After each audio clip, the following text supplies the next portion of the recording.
let's say you did not quit your job while you're studying, right? No, I didn't. Because obviously people need some income Yeah, cushions, yeah. buffers, kids. So how did you balance? You had to work Yeah. and you have kids Yep, 2 kids, 2 and boys. you have to study, which the program is very intense. It's not like, let me watch the Very. video now, Yeah, let me pass the test, now I got a yeah. job. It's very intense. So how did you balance the It study? took a lot of discipline. So, what I would do, I had to go to work at 9. Kids had to go to school at 8 at the bus stop. I would wake up at 5 in the morning, study until about 7, 7:30, get the kids up and ready, head to work, and then come home, feed them, go to bed at 8, and then from 8 to 11, I would start studying again, watch the videos, and the Saturday classes, my husband was understanding. He when I say, like, 9 to 5 or 10 to 5, that was 10 to 5, I'm there. That's when I come out of my room. This was so painful because it was during the summertime. It was everyone's Memorial Day barbecues, everyone's at the pool. I have never been so pale in my life. So, staying indoors, I'm like, "You know what? It's only 9 months. I can do this." I'm gonna miss the barbecues, I'm gonna miss my friends, but I literally said no to every invite, and everyone understood. Yeah, but there's a detail many people they forget to see. It just reminded me when you say your husband understood. Yeah, It is extremely important to have support from the family. 100%. Yeah, imagine your husband is not happy with that. It's going to be very difficult for you to be successful in your Yeah, career. I'm pretty sure the strategic trade-off that you guys did. For example, you did say no to barbecues, parties, yeah, because you said no to many things. Now you have yes for higher quality yes, life. I'm pretty sure today your kids and your husband is able to spend more time with you yeah, than the dental, right? yep, So I just reminded me one of our wonderful student. She was from Colorado Spring. I'm mhm, not going to mention her name because I don't have consent from her. yeah, Also, she said, for 9 months, my husband cooked, washed the dishes, did the laundry, everything. mhm. Right. That's why I was able to focus on study. I do think it's very important part.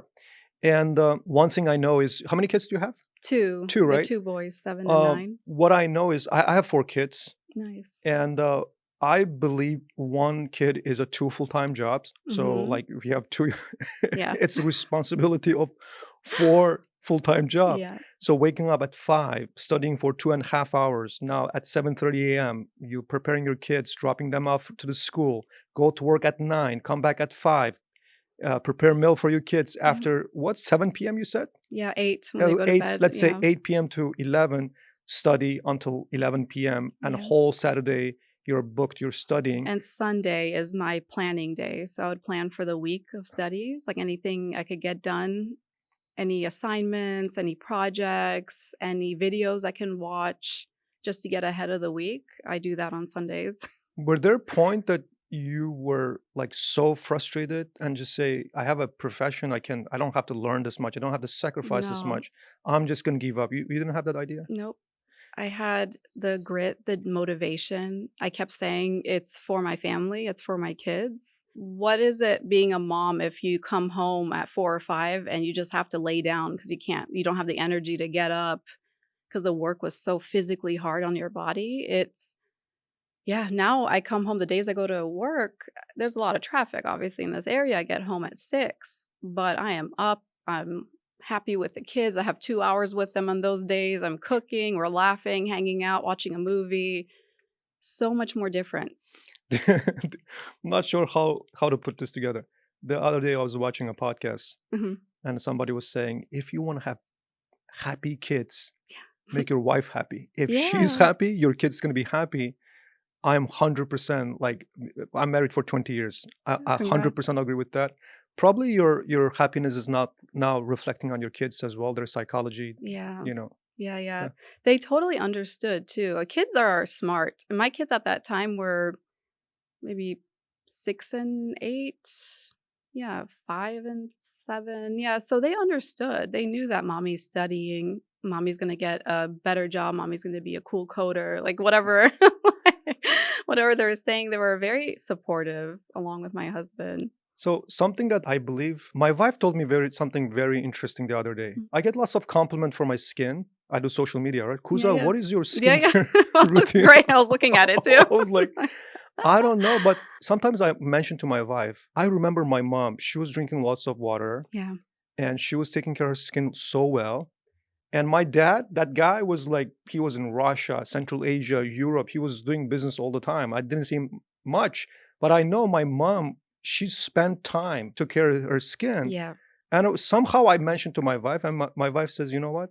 I think it's important for people to see what their parents do. Subliminally, it impacts their thought. Now you have good skin, probably that you're subliminally impacted by your mom. As a man, you Yeah. have a skincare, Yeah, right? yeah. Many men, this is not normal. And it's also shameful for our No, culture. Oh, no, you're a man. never. How do You you have do that? to. Right? Seriously, right? Yeah. I'm from Central Asia. Yeah. If men do skincare, they're like, they will laugh at you, right? But I don't care because I've seen my mom, right? And then I believe when your kids at that age looking at mom is after 16 years of career, learning something from scratch, learning coding, algorithm, right? Yeah. All the stuff. Probably it's going to also impact their thought process as well in the future and to be open for new opportunity, new ventures, risk taking. I think Yeah. all these things you're setting up such a great example for your kids, Yeah, isn't it? thank you. My older son, he's very into STEM. He's into science and math, and he's learning Python himself. He absolutely loves it. When I'm doing Mukhtar's Python classes right now, and he always wants to watch with me.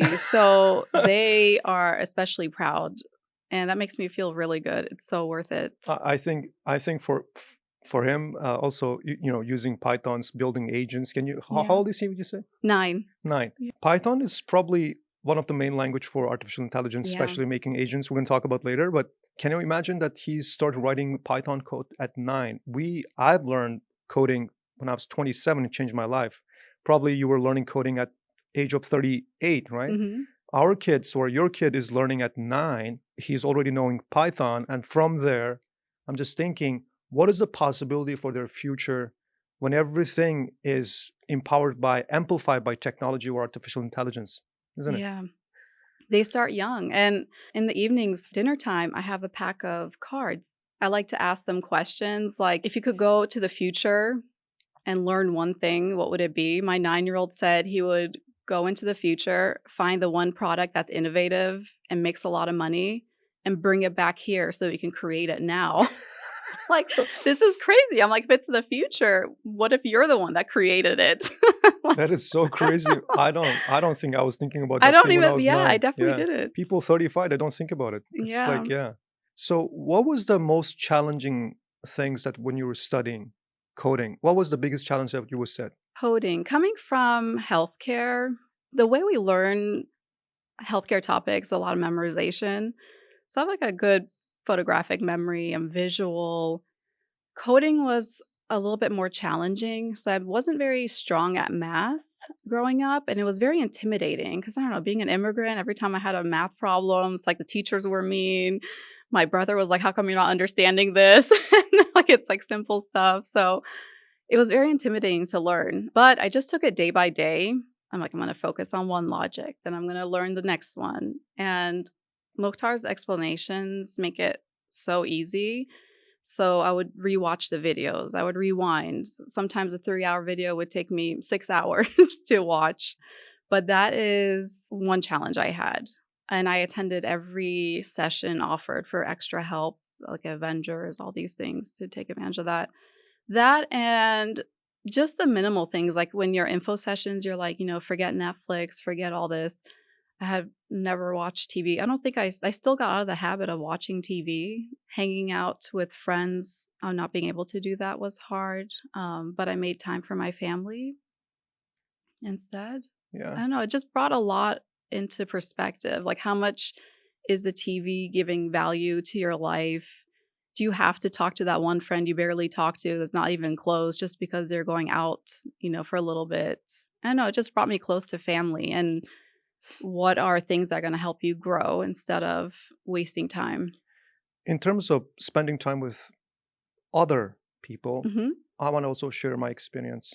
I was this president of Uyghur American Association mhm. at some point. It was about human rights somebody, entrepreneur, businessman, all of a sudden now, like human rights, right? It's super cool. And I was getting lots of attention, right? So I had to spend lots of time outside. And I do think we have this emotional capacity, let's say a Mhm. cup of water. When you're done with that emotion, or you're getting it or giving it outside, Yeah. you don't see the necessity as a human. When you come home, you're tired, you're exhausted, you have no time to spend with your kids and wife, right? And then at some point, I realized, I don't know how did I wake up, but I woke up one day. I was like, okay, what if today I'm pretty popular?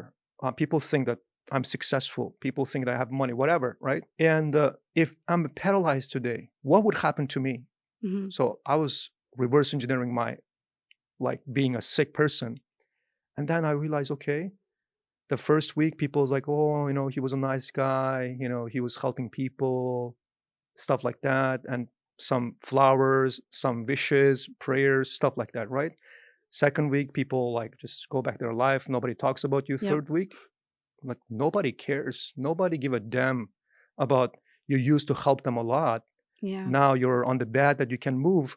And then I realized who is still with me. Exactly. Honestly, I didn't see anyone except my family. I didn't see anyone except my wife and kids. So I was Yep. like, okay, if you want to prioritize relationship, I know it's scary or crazy. Just imagine when you're in your deepest point, which is like this scenario is I'm paralyzed. I was like, okay, I am going to prioritize from the beginning my wife and my kids and my Yep. brothers, my cousins. So that's how I spend my time with now. I don't have time outside. I do not want to spend time with lots of friends. I have Yeah. very few friends now, unfortunately Exactly. or fortunately. Yeah, yeah. But now I'm being friends with my family, with my kids. My oldest one is 17. Wow. We're spending time together. He's coming, working with me, stuff like that. And I think it's definitely what you said is important. Yeah, it really puts into perspective. Kind of like, am I not going to these pool parties? But, if I wasn't reaching out to these friends, were they necessarily reaching out to me? Then I'm like, let's put priorities to my parents who called and checked up on me and my studies, offered to take the kids on the weekends, which was great. I had more time to study. My husband who fed us, like, Did he cook? kept us alive. Did Yeah, he cook? yeah, yeah. At Awesome. least helps the kids. Okay. I'll cook for us. I'll Uh-huh. make multiple portions. Okay. I like meal prepping type, and Uh-huh. then he'll help feed the kids. He's great. So in terms of time management, right? Hmm. It looks like it was super packed.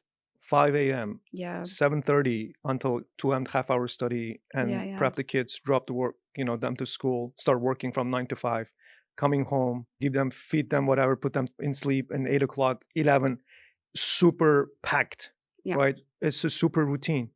And in terms of, I think that because you were able to like squeeze out your time from all this unnecessary stuff, you cut probably, I would say, not very important relationship. I would not say yeah, yeah, unnecessary. yeah. You Exactly. cut the stuff out from your life, like Netflix, social media, Yeah. stuff like that.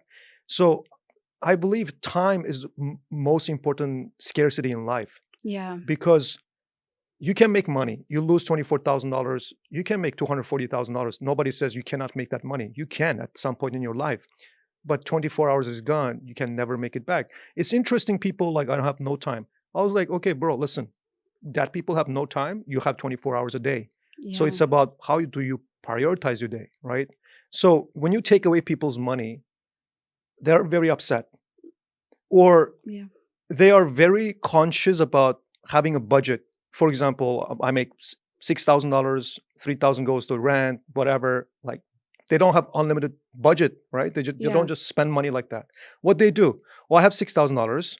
This is my rent. This is my payment. This is my insurance. This is my grocery, and I have to save this much. I have to make sure I don't go over budget because I can afford, right? Yeah. Money is something that you can make. Time is something that you cannot make. Why Yep. not just make a budget for time too? People have no Exactly. time budgeting skills at all. Yeah. I think one of the reasons that you're successful that you were able to budget your time. It's really important. And it's nice to have someone in the household that feels the same way, someone who values time. Like my husband will wake up at 4:30, go to the gym, come back just so we can switch off, responsibilities. 4:30, 4:30 yeah. a.m. Yeah. Whoa. No wonder you guys are power power couples. Yeah, yeah, and I mean, since we got married, we're always reading books, time management, earning money, communication, just the psychology of everything. We're just always learning, and I don't know, find someone, doesn't necessarily have to be a partner, find a friend, someone that keeps you accountable, that feels the same way as you do. You know, get up and go to the gym, like, get up and study early, you know? You don't need the hour of sleep, the extra hour, you don't need it, just let it go.